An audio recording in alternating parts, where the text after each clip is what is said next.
Religion has been teaching the wrong thing about divorce, and this is why. The church taught that except for adultery, you can't get divorced. But Jesus didn't say that. Look in verses 9 and 10. Whosoever shall put away his wife except, here's the exception, except it be for fornication, and shall marry another, committeth adultery. And whosoever marrieth her which is put away doth commit adultery.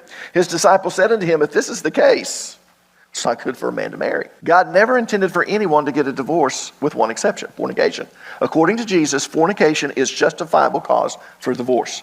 So, we might want to find out what Jesus meant by fornication. Now, I want you to notice that Jesus did not say, except for adultery. No, he said, except it be for fornication.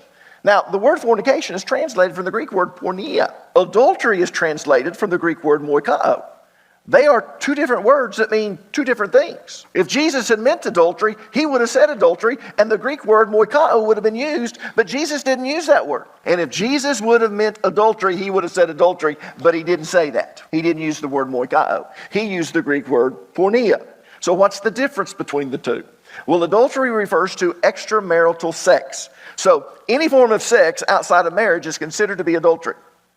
Any form of sex. So what's fornication? Well, most of us have been taught that fornication is sex before marriage. And the reason we've been taught that is because that's what it means in English.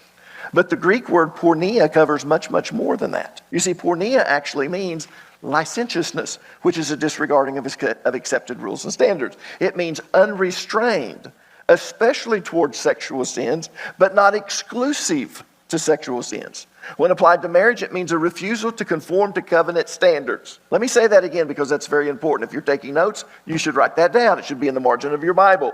When porneia is used in the context of marriage, it means a refusal to conform to covenant standards. You see, generally speaking, the church has fostered the misconception that divorce is only justified if there's been some type of sexual sin. But people, that's not true. That's not what porneia means. In this context, the marriage context, porneia refers to a refusal to conform to the biblical standards of a marriage covenant. You see, God has laid down certain rules and standards for marriage. These rules and standards constitute a covenant.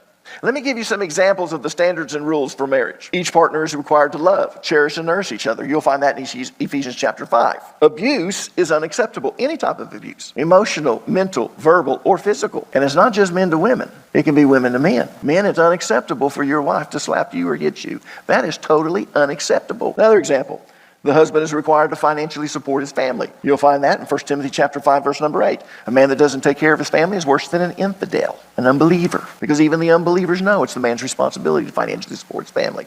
That doesn't mean that the wife can't work. It doesn't mean that the wife can't make more money than the husband. But I want you to understand something. If we have financial problems, it's my responsibility to get out and work 2 jobs. 3 if I have to. Now, if your wife wants to be a doctor and she wants you to stay home, take care of kids, that's okay. But you need to understand if something happens and you're in financial trouble, man, it's your responsibility. Here's another one. The wife is required to take care of the home. Doesn't mean she can't work outside of the home. That's Titus chapter 2, verse number 5. Neither are to sexually defraud each other on a regular basis. 1 Corinthians chapter 7, verse number 5. Both are required to remain faithful. Adultery is forbidden in the Bible. These are covenant obligations. So listen to me. Porneia is the breaking of these biblical standards and rules of the marriage covenant. It may include adultery, but it may not include adultery. It's not limited to adultery.